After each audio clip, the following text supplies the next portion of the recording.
Oh. Yeah, oh. Let me just, nice. Today, I'm going to be talking about Jonah. Why? Because that's the character in the Bible I relate to. A lot of people like to say they relate to, heroic figures in the Bible. A lot of people like to say, I relate to David. I think I'm like a David with the slingshot. If anything, you're more like Goliath, probably. About to get your head chopped off. You might want to humble yourself, brother and sister. I'm kidding.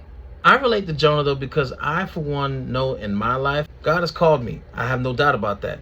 But I've also been very disobedient in multiple times in my life. God said to go one way, I went another way. I can relate to the story of Jonah. Jonah also has the anger issue. Just talked about that the other day. Brief rundown is this. God told Jonah to go to Nineveh. Their evil has come up against me, and I'm going to get them up out of here. Jonah said, bet, you want me to go that way? I'm going to go that way. Gets on a boat. That's going to the opposite direction of Nineveh, Tarshish. As a result of his disobedience, gets these men's life in complete danger because a storm comes upon them while they're on the sea. Mind you, these are sailors who have probably sailed this sea dozens of times. They start casting lots, trying to figure out why all this is happening. Falls on Jonah's head. They ask Jonah, who you is, bruh? What's up with you? Jonah tells them, I'm just a Hebrew. I serve God, creator of sea and land. God? The God? Yeah, the God. Oh, my God. I mean, your God. God, yeah, that guy. Yes, we're all on the same page now. They starting to feel terrified. Now they know that this guy, Jonah, prophet of God, is the reason the storm is about to kill them. How do we stop this? Jonah says, toss me over. Nah, not doing it. Try to row back to shore. It ain't happening. They look at each other like, yo, I don't know what else to try. Hey, maybe we just toss him overboard. If we pray to him maybe right quick. Maybe that'll get us some favor with him.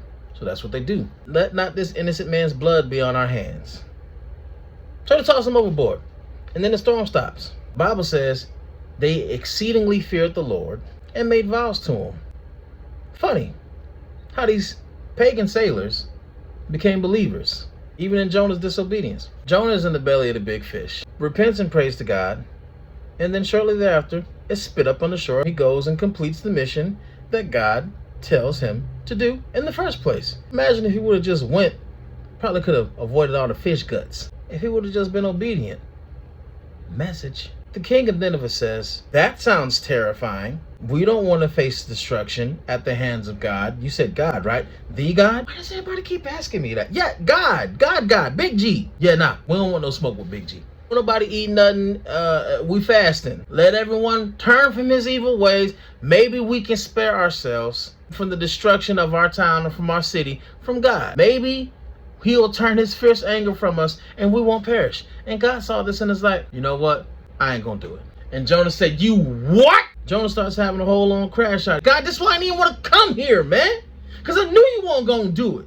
I knew you weren't going to destroy him. You a God of mercy, love, and compassion. I knew you weren't going to do it, man. I knew you weren't going to do it. Man, you over there pump faking, God. You were never going to kill him. You ain't going to do it, God. I mean, he probably didn't sound like how I sounded, but that's how I imagine it sounded. You got to read Jonah 4. But then he's like, yo, kill me. Kill me on the dead homie's kid. No, I just... God's just like... Do you do well to be angry? You alright? Jonah was not having it. Literally camped out outside the city just to wait and see what would happen. And while he's waiting there in his anger, God caused up a little plant, spring up, shade him from the hot sun. Yo, bad. That's what's up. Some shade up in this mug. I appreciate that. Finally, something good happening around here. And then a worm came and attacked the plant so that it withered when the sun rose. Overnight, this plant just is gone.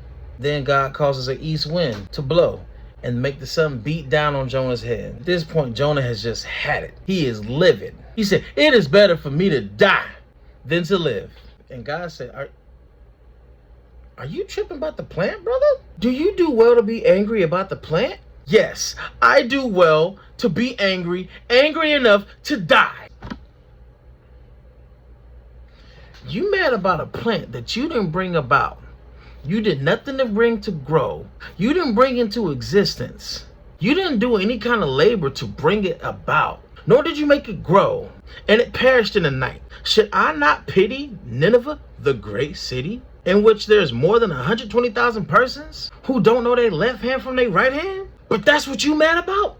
And that's how the book ends. That's the person I relate to in the Bible. Crash dummy. Lessons I take away from Jonah's life. Your disobedience isn't just costly to you. It can impact and affect others. But even in your disobedience, God will use that as a means for glory. God used Jonah's disobedience to bring about them sailors' salvation. Don't let your self-righteousness be so grand that you block yourself from seeing what God is trying to do. Jonah literally was so blinded by his rage, he couldn't understand that the same compassion being offered to him in the belly of the fish was the same compassion being offered to the people of Nineveh. May we not be so blinded by our emotions that we don't see the provision of God moving in our world around us. That's the word with Jay. I'ma holla at y'all. Harder than all the rest of them, wrestling with the flesh. About to harpoon and swell in this ocean, so call me Jonah, cause I was running from Nineveh. Whenever got reminded I had some unfinished business. I ain't one to witness or give a cure for the sickness, but your boy ain't been the same since he got thrown up by fish. Fish is a man, no doubt I'm fishing again.